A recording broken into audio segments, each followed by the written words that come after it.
Hi everyone, this is me Niveditha B from Bangalore. I had completed my BE in ACE from Bangalore Technological Institute in 2022. Excellent and detailed modules provided by eVision, live classes and self-paced videos are well structured and covering most of the modules.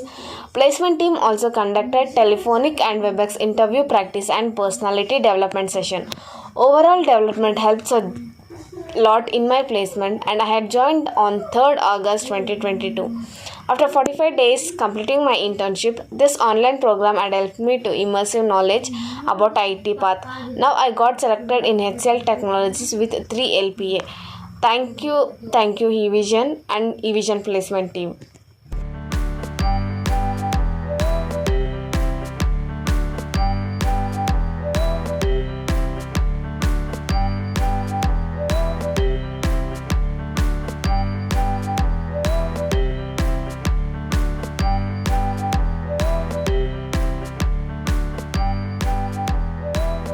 Thank you, eVision. Join eVision, join job.